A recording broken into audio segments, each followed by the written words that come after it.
नजर डालते हैं निफ्टी मेटल इंडेक्स देखें तो हिंदुस्तान जिंक टॉप गेनर है। करीब 4% की तेजी के साथ अब ट्रेड कर रहा है। और उसी के साथ वेदांता पर भी नजर डाल लेते हैं जो हिंदुस्तान जिंक की पेरेंट कंपनी है।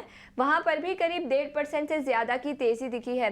टेक्निकल्स पर क्या राय है समित, आपसे पूछना चाहूंगी। निफ्टी मेटल इंडेक्स पर भी अपनी राय दीजिए और हिंदुस्तान जिंक और वेदांता।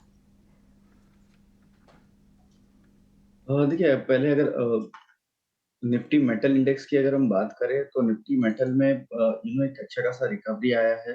अभी कहीं न कहीं आपको एक range defined range Nifty metal index की दिख रही है, जहाँ पे आपको हाई लेवल पे 9800 10,000 का एक हर्डल रहेगा, लो साइड पे 9,000 के आसपास एक अच्छा खासा बेस बिल्डिंग ऑलरेडी बन चुका है। तो हमें लगता है कि फॉर अ टाइम बीइंग थोड़ा हम रेंज बाउंड मेटल स्टॉक्स को देख सकते हैं, अच्छा खासा ट्रैक्शन ऑलरेडी आ चुका है।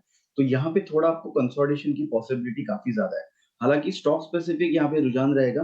हिंदुस्तान ज़िंक की बात करें तो हिंदुस्तान ज़िंक ने एक अच्छा खासा रिट्रेसमेंट कंप्लीट किया हुआ है और उसके बाद आज का जो सुबह से ये स्टॉक में प्राइस एक्टिविटी दिख रहा है वो काफ़ी एनकरेजिंग है।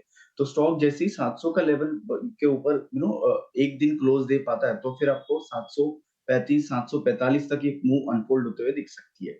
सिमिलर पैटर्न वेदांता में है बट ज़्यादा मोमेंटम हमें लगता है कि हिंदुस्तान ज़िंक में आ सकता है।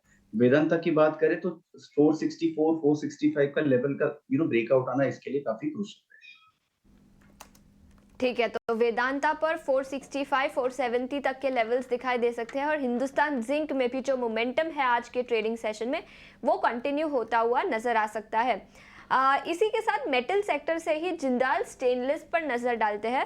पिछले कुछ मिनटों में ही स्टॉक में गिरावट दिखी है। इंटरडे चार्ट देखें तो अब करीब 1.5% की गिरावट के साथ स्टॉक ट्रेड कर रहा है 800 के लेवल्स पर। सुमित, क्या राय बनेगी जिंदाल स्टेनलेस पर?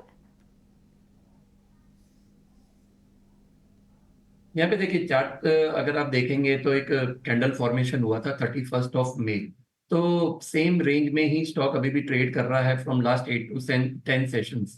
और ये जो लेवल है 820 से 850 का जो लेवल है वो काफी अब एक रेजिस्टेंस का काम करेगा। तो फ्रेश मोमेंटम जो बनेगा वो करीबन 830 835 के लेवल्स के ऊपर ही बनेगा।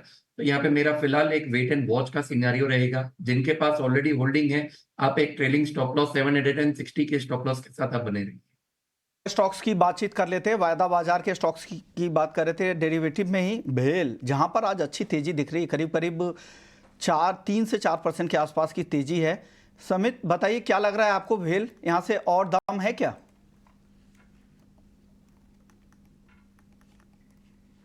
समित, ऑडियो अनम्यूट कीजिएगा फिर बताइएगा भेल पर आपकी राय। यस, देखिए पीएसयू स्टॉक्स में जैसे इलेक्शन ऑडिट के दिन पे जब हमने एक अच्छा खासा करेक्शन देखा था, वो कहीं न कहीं एंटायर पीएसयू स्पेस में हमने अरेस्ट होते हुए देखा और वहाँ से एक वी शेप रिकवरी हमने लास्ट 4 दिनों में देखी है। तो सिमिलर स्ट्रक्चर बीएचईएल के भी है, एक अच्छे करेक्शन के बाद 220 के आसपास उसने सपोर्ट फाउंड किया और वहाँ से हमने एक अच्छा खासा रिकवरी देखा ये स्टॉक में। तो अभी जो स्टॉक में 320 से 230 240 तक एक शार्प करेक्शन आया था, उसका लगभग रिट्रेसमेंट तो यहाँ पे कंप्लीट हो चुका है। यहाँ पे 300 का लेवल अभी सरपास कैसे करता है वो देखना इंपॉर्टेंट रहेगा। 300 के ऊपर ही आपको fresh leg of the rally दिखेगी, अदरवाइज थोड़ा हायर लेवल पे आपको प्रॉफिट बुकिंग भी ये स्टॉक में और इनफैक्ट ये पूरे स्पेस में दिख सकता है। ओके, तो ये सलाह भेल को लेकर। लेकिन एक और डेरिवेटिव मार्केट का एक और स्टॉक है, container corporation of India, Concor. Sumit, आप बताइए आपको क्या लगता है, कॉनकॉर में आज के सत्र में अच्छी तेजी दिख रही है, क्या करना चाहिए कॉनकॉर में? जी, यहाँ पे देखिए आप 2 दिन से देखेंगे तो काफी अच्छा एक फॉर्मेशन आया हुआ है। जब हम लोअर टाइम फ्रेम पे चार्ट चेक कर रहे हैं तो बिल्कुल एक पॉजिटिव मोमेंटम यहाँ पे बना हुआ है। लेकिन फ्रेश राउंड ऑफ यहाँ से भी मुझे थोड़ा सा मुझे लग रहा है कि वेट एंड वॉच का सिनेरियो रहेगा। 1120 का जो रहेगा वो पहला एक रेजिस्टेंस का काम करेगा।